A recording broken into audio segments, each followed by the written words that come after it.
Welcome back, guys. My name is Gene. You are watching Lubed for October the 15th, 2023. This is episode number 5 of season 3.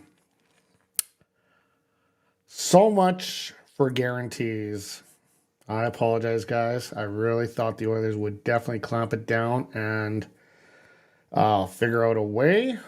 They did look better. I'm not going to crap on them tonight because there was a lot of good things that came out of it. But they're still having defensive issues in a big, big way. Even some goaltending issues. But honestly, if I'm going to peg goaltending, defense, or offense for the loss last night, I'm going 100% on the defense.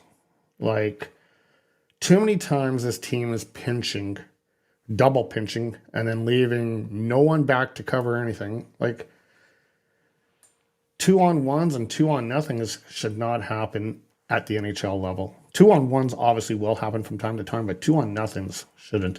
So anyway, not a good effort by the boys last night defensively. I loved a lot of the offensive prowess. There was a lot of good things that came out of the offensive side of things. They were buzzing early. In fact, got a goal within the first minute by Leon Draisaitl. And I thought, okay, they're coming out hungry. This is going to be a good outcome. I initially thought that. But again, defensive breakdowns happened, and it costed the boys 2 points again. And now, I'm actually saying this, the Edmonton Oilers are last in the Pacific. Yes, it's early. I'm not going to start going, they're not going to make the playoffs. I'm not going to start saying that this early. But they're definitely off to a horrible start. They play Nashville on Tuesday in Nashville. They need the 2 points there. They need that win there to kind of just start getting themselves on track, because we could start witnessing what we witnessed a couple years ago back in December. And, there's a lot of stuff I'm seeing that is very similar to that. And one of it is the extensive time that they got Draisaitl and McDavid playing. Like, they're 25 plus minutes. You can't play those guys that much. You can't burn out your thoroughbreds or you're going to have a problem. I mean, Derek Ryan only had 5 minutes. Like, play him a little bit more. Like, is he that much of a liability that you have to have McDavid out there that much? I don't know. I thought that was a little suspect, but it is what it is. Let's get into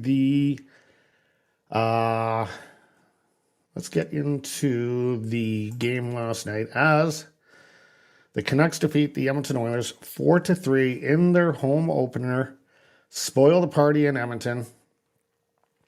I personally gave you guys a guarantee, and now I apologize for that. And I think I might just stay away from doing guarantees in the future because it doesn't make me look any good. I was a little bit, to be honest with you, if you watched back last episode, I was kind of hoeing and humming about a guarantee. I knew they would come out better, and they did. That for sure happened, but they're still making those defensive errors. So, anyway, now the Canucks, or the Oilers, are 0-2, and the Canucks are 2-0. Canucks are, and you know what? Also, guys, you got to give props to the Canucks. They were very hungry. They were blocking shots all night long, and that'll come up later on my stats. Watching the Oil Stream post-game with Tom Gazzola, they kind of mentioned the words like dogs on a bone. And they were, as soon as that puck would get within their area, the Canucks were on top of it. And there is a lot of numbers that definitely prove it, as I'll get through it when I get into the numbers section. So let's dive into the scoring summary of last night.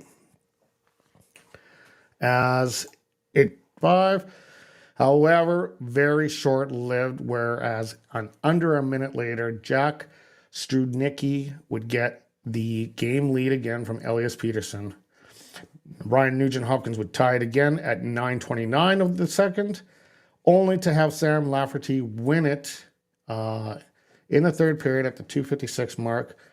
And the Canucks, like I say, were all over the puck, like really all over the puck and tough on it.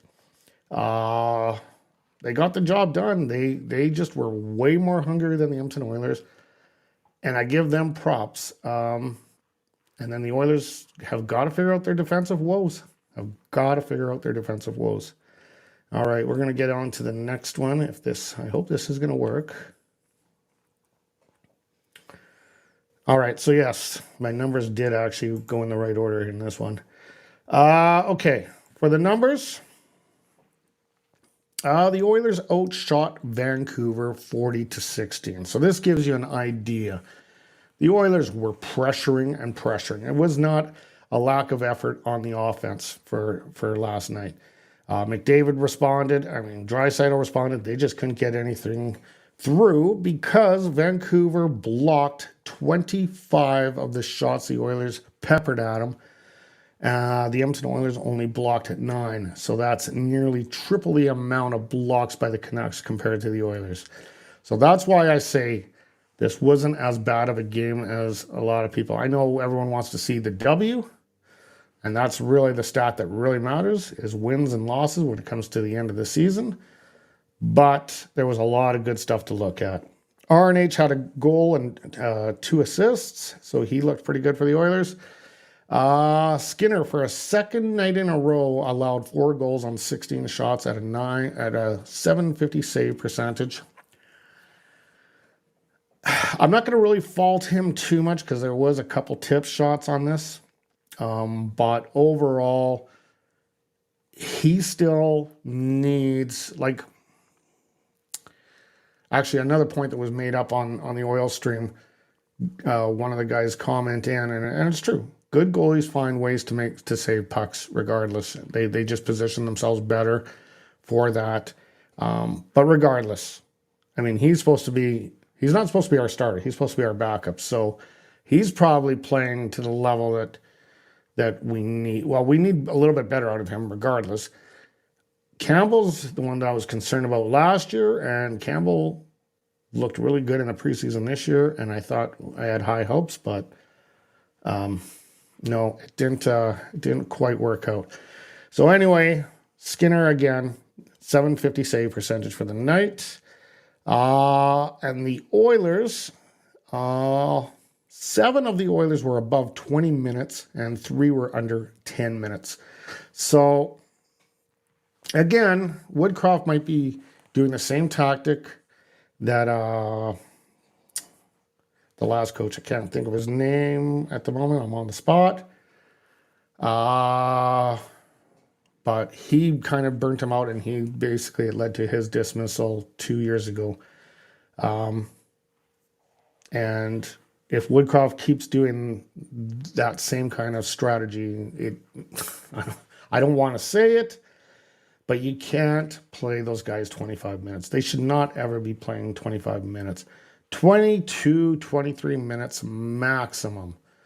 Play Derek Ryan a little bit more. Don't burn out your horses, like I said. Don't burn out. Here's another stat that favors the Oilers too that I had that I never wrote it down on the number section. But with 15:28 left in the game, the Sportsnet broadcast put up a possession time stat. And at that point in time, the Oilers had O-zone possession of 15 minutes and 4 seconds. The Vancouver Canucks, 8 minutes and 53 seconds. So what I'm saying right now is Oilers played, offensively, Oilers played good. No question. The defense have got to get better. Bouchard's got to get better. Nurse has got to get better. These guys are our go-to guys. You can't really fault Ekholm, made a few mistakes too, but the guy was playing in his first game. He had no preseason, so I'm not even going to go there by faulting him. Our D-men have to be more responsible. They can't be double pinching. It's just that simple. It's not a recipe for a win, man. It really isn't. Okay, let's move on to what we have next, which I believe is the current standings. Yeah, that's Edmonton. Last in the Pacific as it stands. Now, guys, don't take that very seriously. I mean, it's 2 games into the season. They will definitely elevate from last place, and they will also elevate from the -8 goal differential. It's not going to be sustainable for the Oilers to be dead last. If they're dead last, then you blow up the team. You blow it up. Draisaitl gone, McDavid gone. I mean, honestly, you would have to. At that point in time, you'd have to. But I'm not concerned about that at all. Next up for the Oilers is the Nashville Predators on Tuesday night. They gotta get this one, I think. They're gonna actually take on Tyson Barrie's Nashville Predators. So it'll be interesting to watch the first. I think this is the first meetup with those 2 guys, and we'll see what happens there. But yeah, Oilers are in hard now. They have to get a couple to get themselves back to 500. And I don't know who they play next. I think it's Nashville. I think they're on 2 roads trips right now, and then they head back home. But yeah, they got the Predators on Tuesday, and I believe there's a Thursday night game. So that means I will come on Wednesday night with my post game of that next time. Next time I'm on, and hopefully saying that they won. I am not making no guarantees anymore, though. That's it. I botched that one, and you botch one guarantee. That's enough guarantees to botch, and that's about all I'm going to do. All right, guys. Let me just...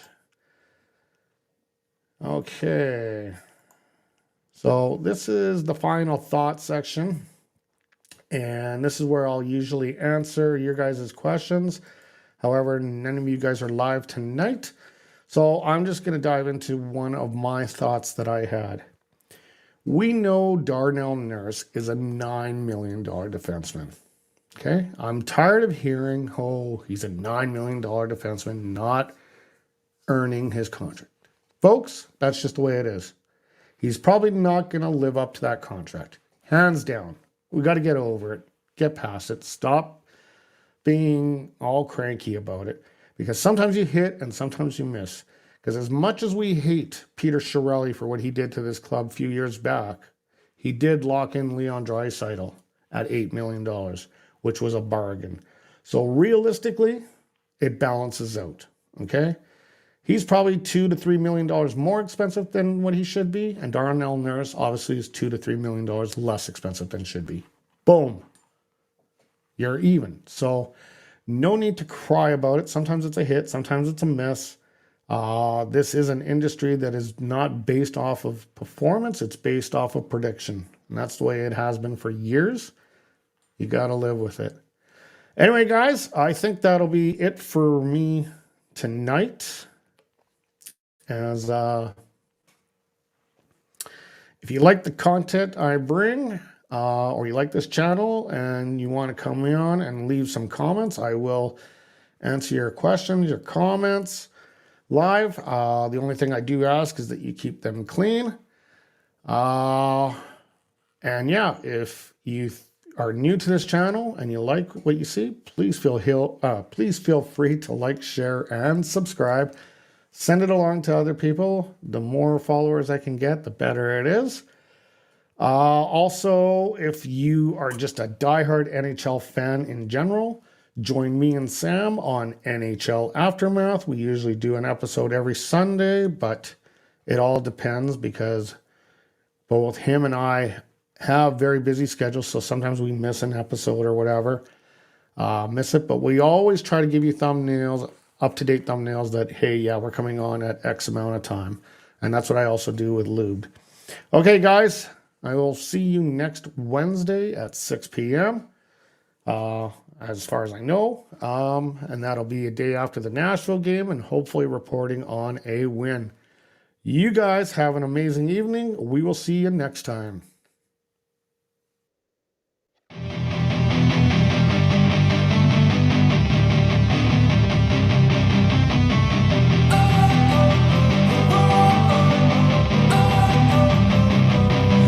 wanna sleep in, cause I got something to prove. I gotta take what I hate and finally make a move. I think of you and all the shit you don't do. Well, I'ma make hella sure that I don't become you. I have no regrets, yeah, I'll tie up my chest. I'll